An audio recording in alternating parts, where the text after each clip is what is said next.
Ladies and gentlemen, welcome to Inside the Paintballers studio. My name is Wolf, and I have a special guest with me today.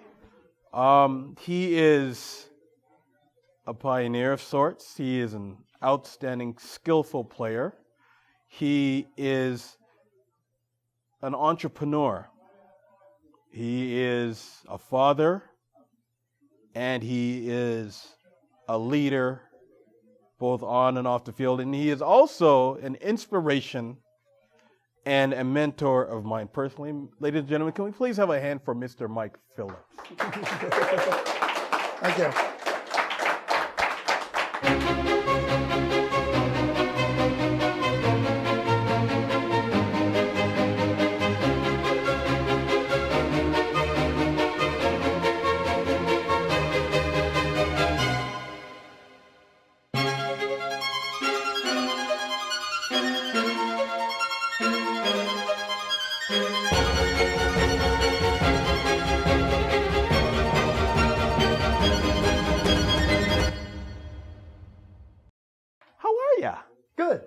Good. How's things? Freezing. This is our winters in Tampa. Oh, you poor thing. I'm feeling so bad for you right now. I'm feeling bad for you right now. Jeez. You've been in this game for a little while. Since 1988, correct. But I want to talk more about that. Where did a young lad named Michael Felipe Phillips grow up? I grew up in Texas, Wichita Falls. Both my parents were Air Force. Really? And I was actually born at Kadena Air Force Base in Okinawa, Japan. So they moved to Wichita Falls, Texas in '79. Actually both my mom and my dad, both Vietnam veterans, both retired from Wichita Falls, which is Shepherd Air Force Base there. So that's where I actually grew up. I was there until about 1990, lived in Wichita Falls, lived in Arizona for a short period of time, and then pretty much through middle school, grew up down in Fort Lauderdale, Miami. That's where I grew up. So pretty much I consider Texas kind of where I grew up when I was younger, and then Miami, Fort Lauderdale, that area, that's where I went to, pretty like middle school, high school, that's where I was at. So okay. Then 2 weeks out of finishing up high school in 1996, I was living at my mom's house. Me and mom were butting heads, even though I love her to death.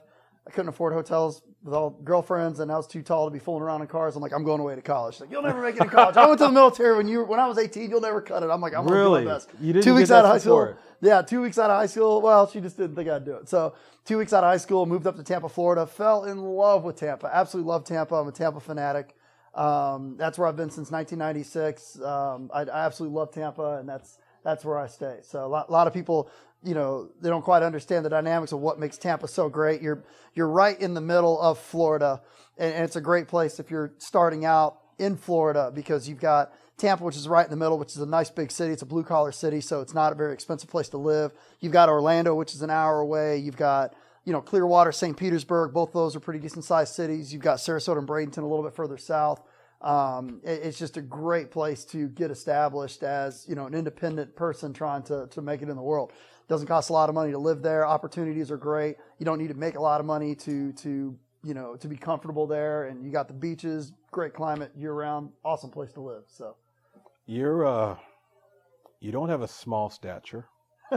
You're not a quiet gentleman. Well, you are on certain occasions. Why not basketball? To put it more simply, what introduced you to this crazy sport of paintball? Well, my mom, when I was raised by a single mom, so she would work. She was working 2 jobs at the time. And in '88, which was when I first started playing, I was at a place called Columbus Military School, which wasn't really like a full-blown military school like you would think of it. It wasn't West Point by any stretch of the imagination. It was kind of a school that was geared towards people who were interested in going in, enlisting, and joining the service. But the one thing that was really nice about it was they had, if you want to call it, after-school care until about 9 o'clock at night. And one of the things that was really cool was, I'm sitting there, I'm not doing anything. I was in like 5th grade, and they would have the ROTC guys would go in the back in the woods because they owned all this property behind the school, and they would play paintball. And so I saw them out there, and all these guys, the older guys, and looked like they were having a blast out there. So they had a rule that said, well, if you paid for your own paint, which was really expensive back then, it was about $125 for a case of 2,500. If you paid for your own paint and you didn't mind getting shot at about half the distance of a basketball court, they would lend you their gun to go play. Wow. So I was like, well, there's not really much else I'm going to do here. Sure, why not take it on? I fell in love with it. So what were they using? they were using pump guns back then, Bushmasters, PGPs. It was mostly pump guns. I mean, the semi-auto guns didn't really start coming out until like the Vector, the VM68, even the Spider started coming out around 1991. Mostly they were using pump guns. So semi-auto guns weren't really that popular. They were just really expensive. So the butt-or snipers, it was mostly all pump guns. So single child, brothers, sisters? I have a younger sister. What does the family think about this paintball stuff? They all, just like most people, they find it somewhat fascinating. I mean, they've got their own misconceptions of what it is, but they've seen me play. They just looked at it as just a crazy niche sport. So, through middle school, I played it when I could afford it. High school, I had to work. Mom didn't have much money when I was growing up, and so I had to work a lot, which is what kept me out of sports like basketball. I played a little bit of sports when I could, but as soon as the cash would run out, I had to go back to work, and I'd get booted off the team from not making practices. So paintball was always there in the morning on Saturday and Sunday morning, which was something really fun that I could do. It was somewhat athletic. I really enjoyed working on the guns and stuff like that. And then, from noon to 9, I'd be working in the malls and stuff. So that's also ironic because people think paintball is like literally the most expensive sport in the world. Right. So it's kind of funny. It's pretty expensive, but it's not too bad. Afford the other sports, yet paintball, you managed to find your niche. It was more time than anything else because, I had to be at work at 4 o'clock. High school let out at 2:30. I had to be at work at 4 o'clock. I couldn't sit there and practice till, 5:30 like the football team and basketball, tennis, stuff like that. Sports I tried to play, but then I was like, I'm running out of cash here. I got to get to work. So, but paintball, at least I was able to play it Saturday and Sunday mornings when no one really needed me to come into work. Malls don't really open till 10. So that's how I kind of stuck with it. I just always really loved it. The family life was not always easy for you. The dad wasn't really around, right? As like me. Who inspired you to grow as a person in life in general? Or what did? I had an amazing stepfather. His name's Sergio, a great guy. My dad was there throughout as much as he could. I think him butting heads with my mom kind of kept him a little bit out of the picture. We didn't really develop our close relationship until I was on my own and didn't quite need him as much anymore. As I needed to rely less on him, the more he seemed to want to come into my life, which was funny great. how that works. Huh? Yeah. But I have a wonderful stepfather, Sergio Silva, just an amazing gentleman. He was great. And my mom too. My mom, supported me as much as she could, and not necessarily she couldn't really do it financially, but she just didn't really make it hard for me to go play. Good. And then she saw that when she would come out to the field, she would see when I first started playing, it was all lawyers, doctors, cops, dentists that were out there all playing. So she'd go out there and she'd see, these guys out there, they're barbecuing, they're drinking beer, but they're all driving Corvettes and they're all riding Harleys to the field, So she was like, meet some people out there and I wasn't getting in trouble doing it. So she didn't have a problem with it, So obviously she was a little uneasy about the paintball guns being in the house, paintball markers, you want to call them that. But, but I left them degassed and she didn't really have an issue with it. So back in the day, when this whole thing started for you, when was the point at which you said, I could do this paintball thing for real, when I could make this a huge part of my life as opposed to just a fly-by hobby? It was actually when I was getting ready to quit. It was 2008. Jen was pregnant with the twins. And, I'm looking at my budget. We were just getting out of a huge real estate crash, which handed me my ass. Then we went in a huge recession, which was around 2008, which was killing me also. And And so I looked at my expenses, and spending $300 to $500 a month on paintball wasn't going to Just really be wasn't- affordable. yeah, a lot So of I guys get to started. that So point. I was doing wine and liquor sales at the time, which was a blast, but I wasn't making shit. I wasn't making any money at all. But I had a blast doing it. But I had my mornings free, because when you do wine and liquor sales, nobody is there before 2:00. The bartenders and the bar managers, they're working until 3, 4 o'clock in the morning. So they're not coming into work till 3, 4 in the afternoon. So I had my mornings free. I wasn't doing anything. And I said, well, I'm gonna be giving up this sport, so I'm gonna start YouTube. I'm gonna start this YouTube channel, and I bought this little $80 RCA all-in-wonder from Circuit City, and I put it on a tripod, and I started doing these videos, just trying to pass on some of the knowledge that everyone was nice enough to pass on to me. Was So I that figured, the inception also of the small brown table that you yeah, utilized? which I still have, yeah. Yes, So the Country Woods table from Brandon, Florida, and but yeah, so I started doing these videos in the morning just because I didn't have anything to do, and I was getting ready to quit, getting ready to retire, and I said, well, let me just pass this knowledge out to the folks that were nice enough to hand it to me. So that way, when I leave paintball, this is just not necessarily a legacy. I never thought I'd make money doing it. It was just more something that I cared about the sport enough for me not to just leave with the knowledge that was shared with me. People at the field took their time to explain the secrets to me to make me have a better day, and not waste money or waste time out there with equipment that didn't work, products that didn't work, tweaking them and setting them up properly. And I didn't feel right just putting all my gear on eBay and leaving paintball without giving that back out there for everyone else to have as a resource. Does a Michael Phillips make it to where he is today with no enemies? No, I had a lot of enemies. So, I had a lot of Warranted, enemies. unwarranted? Probably a little bit of both, I mean, a lot of people have said that I'm one of the greatest trolls on the internet, so I mean. Well, that, yeah. So That's a whole different thing. Yeah. So I don't mind, if I've got the time, I have no problem just getting into it with somebody and just wearing them out, on the internet. I mean, I kind of take pride in the fact that, I was alive before the internet was even the internet. I mean, I remember back in 1990, 1991, it was all, command key, DOS based, Windows shell. It was, going in through dial up and stuff like that. Being, seeing the internet evolve and being there from the very, very beginning, I've developed a huge thick skin for it. But,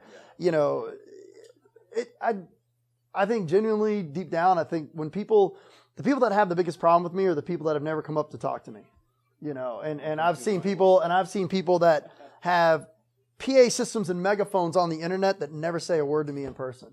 I mean, the amount of, I've been since 2008, we're now 7 years into this. I think my video's been viewed like almost 70 million times. The amount of times that someone has actually said anything close to resembling what they've said to me on the internet is this many times. 0. It's never happened. So I always take comfort in the fact that when I close my laptop, these haters and trolls cease to exist. So I get into it with them. I close my laptop. Where do they go? I have no idea. A lot of people that put the negativity on the internet, they're just projecting what's wrong in their own life. They see somebody who they even perceive as being successful, and that upsets them. But I don't even take offense to that, because humans don't like other humans to begin with. You don't believe me? Just walk down the street. Go to your store, buy orange juice, put it in a bag, and just walk down the street. And I mean, and it's, you'd be lucky if you make it home without somebody screaming at you or doing something. So Come to Canada. Yeah, no, I know. But yeah, it's like the dogs in the window. They see another dog and they just bark at it. They're just mad that that's another dog. Especially when they're with a hotter dog. But it doesn't. I don't get offended. I actually get amused by it, because I know that person took time out of their life to try to upset me. And I know that when they're on their deathbed, they're going to be like, shit, I really wish I had those 15 seconds back that I tried to burn Mike up and it just didn't work. Beep. Many, many moons ago, you left a certain paintball website and you went on to create your own. Mm-hmm. And it garnered significant attention and put the whole industry on its ear and said, what the hell just happened? Right. That website was TechPB. Mm-hmm. Can you tell me the story of what it was like to create something that monumental? It was timing more than anything else. PB Nation was, when Tony first started, it was going really, really good. a lot of people don't know. I mean, I was there during the creation of PB Nation. I remember when they first got it off the ground and stuff like that. Tony Riker started it off. As a matter of fact, a lot of people don't know this, but Michael Bretto of Raza, who also makes my jerseys, one of my jerseys, Michael Bretto actually came up with the name PB Nation through the Paintball City chat rooms. Really? Yes. Michael Bretto of Raza Paintball actually came up with the name PB Nation. Yeah. And he's actually has one of the oldest screen names on PB Nation, and it's under the name Time Bomb. So a lot of people don't know that. But anyway, so, PB Nation, growing, this, that, and the other. His dad took it over. Ed Riker took it over. And basically, Ed, as a businessman, as he was, realized the potential. And basically what he wanted he wanted the PB Nation to basically be the in-between between the players and the manufacturers and the manufacturers, the distributors and stuff like that. So any sort of communication that went back and forth between them, you had to pay PB Nation. PB Nation was going to be the toll bridge. So it kind of worked out for them. They made a lot of money doing it. It didn't really necessarily work out so much for the industry. The industry was completely on edge. It started creating these little pockets where multiple companies and people would start to gang up on the other ones. Ed would walk around the trade shows and create all these little power plays and all this stuff. And I just got fed up with it. I literally just got fed up with it. Okay. So you could pick up the resentment inside of the industry towards PB Nation. Someone who didn't read the dictionary full of rules that they have would go on there and post something and immediately be banned. Yeah. And then there's a huge controversy. Why did they get banned? Yada, yada, yada. That's almost how we met. Yeah. So the resentment towards PB Nation had reached a huge peak. And at the same time, YouTube had started taking off. Not being able to post because basically they want PB Nation to be run like Sunday school, no profanity, anything like that. And if you go to a field, everybody's cursing, which is fine. You should be able to come to a paintball field and curse. That's what you pay so much money to come out here and do. You're here to blow off steam. If you don't leave here feeling more relaxed and more rejuvenated and more alive than you did when you first came here, yes. We're here playing paintball on Sunday. We're not going to Sunday school. So anyway, I didn't buy into that at all. So the resentment had hit a feverish pitch, and I started my YouTube channel. I started doing my reviews completely against what they thought paintball should be like. So I started my YouTube channel. YouTube channel just instantly exploded. So then from there, everyone's like, you got to start a forum. So I was like, well, if we're going to do a forum, I'm going to do it my way. You can curse in the forum. You're not going to be censored out. You're not going to be banned. You can advertise as long as you're not attacking each other. If you say, you know what, my, effing paintball marker got stolen, that's okay. As long as I figured, well, if I can create an atmosphere where everybody's treating each other with respect like they do at the field, awesome. Another thing was I wanted to open it up towards the manufacturers. They had all these crazy rules where you could post a picture of the product, but you couldn't post the price. Okay, on my site, you can post a picture of the product, you can post a picture, you can put the price, you can show them where to buy it. You don't have to pay me. My philosophy, me and Willie's philosophy, Willie Gallarz is also the other owner of TechPB, had a saying, said, we're not going to ask anybody for money unless we're making them money. So until we put money in your pocket, we're not going to ask you for ours. And it worked pretty well. It worked pretty well. So same thing with field promoters, same thing with big games, same thing with anything else inside of the paintball industry. You want to come over, if you use my site as a resource and you see the results, then you contact us for advertising, contact us for sponsorship opportunities. But we're not going to put all the people in this closet and say you can't talk to any of them until you pay us, and then we open up the door. That's not what Willie and I believed in.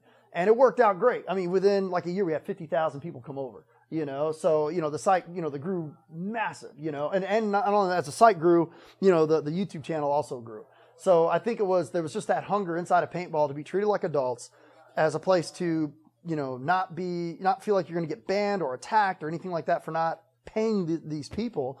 And that's what led to our success. So, that's what led to the success of TechPB. Now, obviously, forums have fallen off.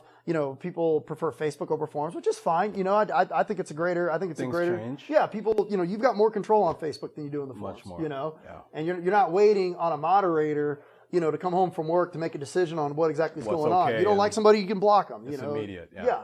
So that you've got more control over your interaction, which is great. Well, the limitations of another site like that for a master troller such as yourself must have been infuriating. So I can imagine the stress, and I saw the stress that you go through. And the thing with me is that I'm friends with both sides of that fence. So am I, actually. So am I. That's what freaks a lot of people out. And you're friends with so many people still on the other side. And I was like, it's very interesting to see that dynamic work itself out that, you'd be arguing with certain aspects of the other site and yet still be friends with certain aspects, people from that site at the same time. So it was that weird conundrum that you had to go through, and you made that work for yourself, which is amazing within itself. Yeah, I mean, there's some people there that will never see eye to eye, which is fine. John Dresser, Chris Rail, not going to ever see eye to eye with them. That's okay. There's been other people that have, I had relationships with before PB Nation came about, like Simon Stevens, one of the master, one of the big guys there. Dan Boyles, from Paintball Indiana. Pete Hollenhorst, who makes awesome stuff. Macrolineguy.com. I'm trying to think quite a few of the other moderators that that are over there, the higher ups that are over there that we've been friends with, and we also a lot of people don't realize, but we work together with their moderators, to which we've never published this. You're one of the first, this is the first time I've ever spoken publicly about it, but we spoke a lot behind the scenes to make sure that paintball players weren't getting scammed. Also, Kevin, you guys remember him, Harbinger TG from the Trail Gunners. Probably banned at least a dozen of my screen names off of PB Nation. One of the top mods over in M. Carter Brown, great friend of mine. Yeah. And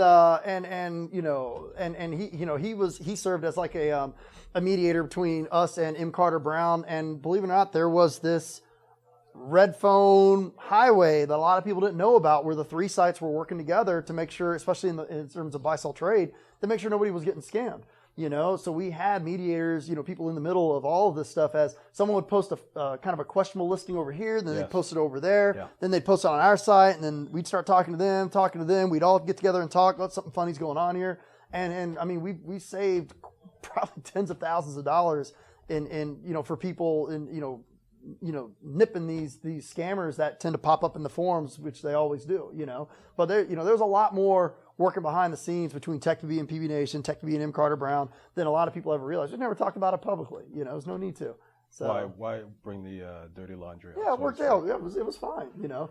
M. Carter Brown's another great website. I love M. Carter Brown. Site. Yeah, love that site. A few elitists on there, but that's not unlike. That's okay. That's okay. Yeah. I love all the guys. I see more as passion than anything else, right? Yeah. The most important thing in your life, without a doubt, are the two wonderful angels you have brought into this world. What do they think of this crazy paintball thing that Daddy does? They love it, and I've brought them into the videos with obviously you have to be really careful putting kids up on the internet, and so I brought them into the videos here and there and stuff like that, but they absolutely love it, and this industry is awesome towards kids, and so I love bringing them to the trade shows. I mean, I can list off 1,000 booths that they've visited, that have been just amazing to them. Ray from Ninja Paintball always has gum. Like at World Cup, he gave them cowbells. They blew my eardrums out with those things. They love them. The HK booth. Sometimes we'll give them sunglasses. Israel from Social Paintball. Gives them those little megaphones. Yeah. Planet Eclipse sometimes has like stickers and rubber bracelets for them and stuff like that.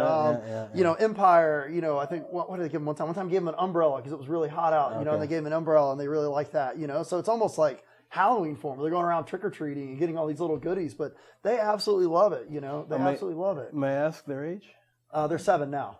Okay, so you still got a good wait until you have to worry about the trying to get them into the sport. So I find that thing a thing that's difficult for. Well, it's not difficult, but the thing you got to watch out for, and I don't know if you'd agree with something like that, is that you don't want to make the thing that the children.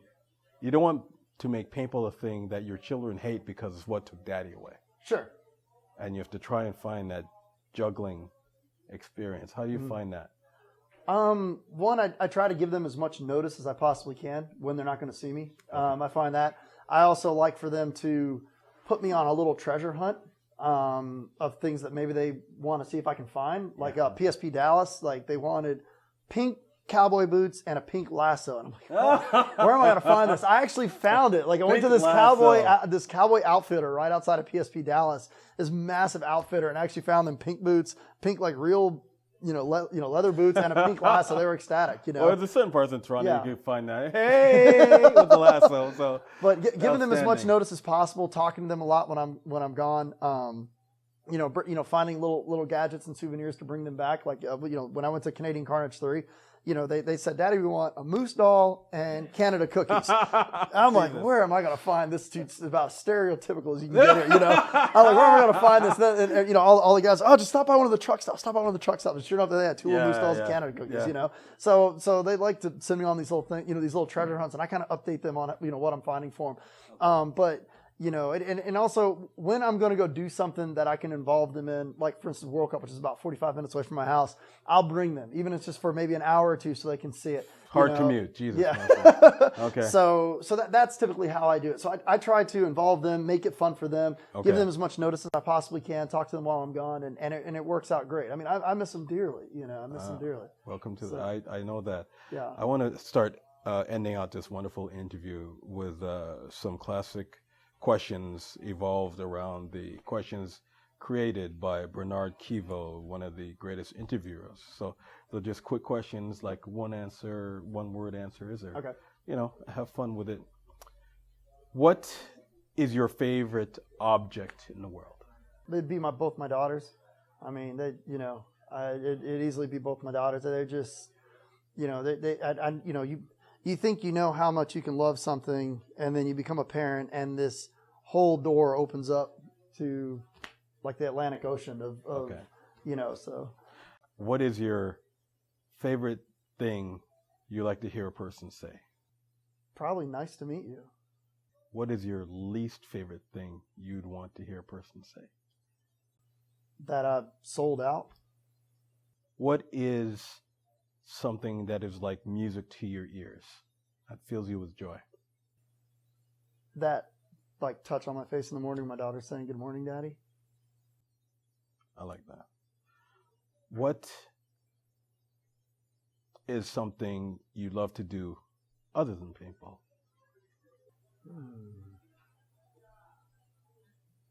Travel.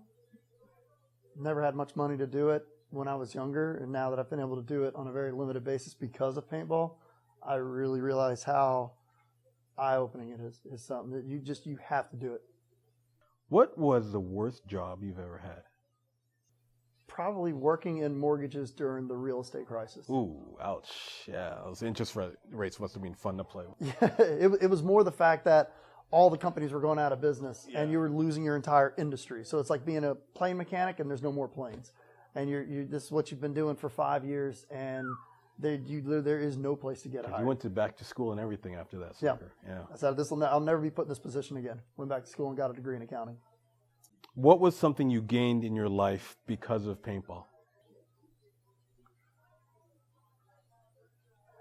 I don't want to say notoriety because that just sounds like it's filling up my ego. It's being able to go to a field, regardless of where I go, and still feel like I'm part of the family of the original field that I started playing in down in Fort Lauderdale, where people know me, even though I may not know them. But walking in and just having those handshakes is just awesome. What is something that you've sacrificed because of paintball? Probably a chance of ever getting a real job again after my YouTube channel and my TechPB Facebook. Oh, really? Yeah. I'm sure any Fortune 500 company's going to take a look at that. Yep, that goes right in the trash. Next resume, like Leds and the guys from Planet Eclipse said, unemployed, unhireable. What was that? What was that documentary that they did? It was either unhireable or unemployable or something like that. It was a few years ago. I did not see that. Yeah, it was awesome. Yeah, it just talked about how all of them were having a hard time getting real jobs, and then they started this company, and now they don't have to worry about it again. Interesting. Yeah. Interesting.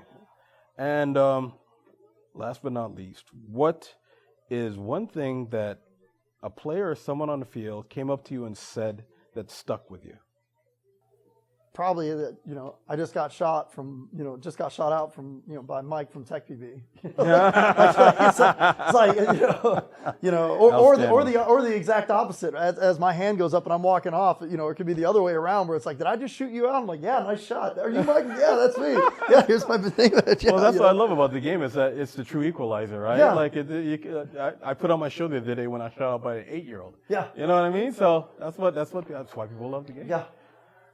Anything you'd like to shout out, say hi to, sponsors, teams, whatnot? Big thank you to Empire Paintball for being, one of the sole last standing supporters of the channel.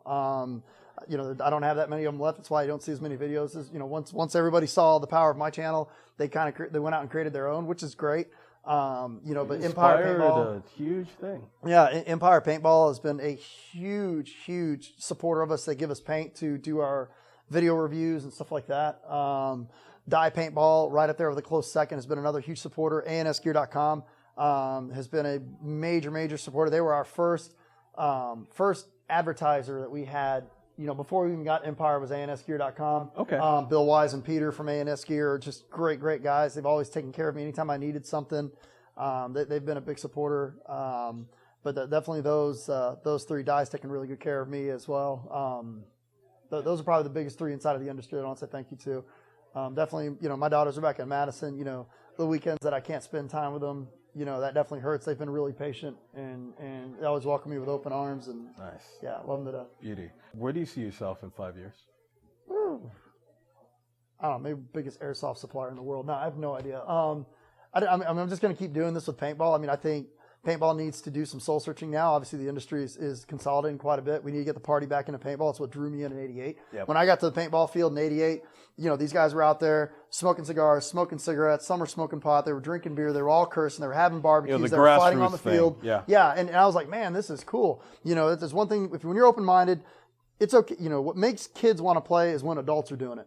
You know, and you know, if you make it too PG, then when the kids are they're going to outgrow it really fast, and you're also going to run the adults off also. I mean, you got to get the party back into paintball. It's a very you know, good people are coming here on Sundays. They're not going to church. So obviously they're looking for something here, and we need to bring that back. You know, we need to bring that back. Okay, we try to appeal to the 14-year-olds and 13-year-olds and stuff like that, which is okay. You should have a little bit of focus on that, but you also need to focus on long term. You know, so we need to get the party back into paintball. Outstanding. You know, and at events like this, you know, Clowns vs. Zombies, this amazing facility here, which is, I've never seen that before. You know, if you guys have never been to Paintball Explosion, they literally have a bar. It's like a Buffalo Wild Wings. Yeah. I've never seen that before. You know, but that's a great place to start. Yeah. But that's what we need to do in paintball. You know, we need to get the party back in it. So, my friend, mi amigo, thank you very much. Thanks for having me. You inspire me, you inspire an entire generation, and you're making this game better. Awesome. Please give a hand Love to you, Mr. Mike Phillips. Love you all. Thank you, man. You too. Thank you. And we're done.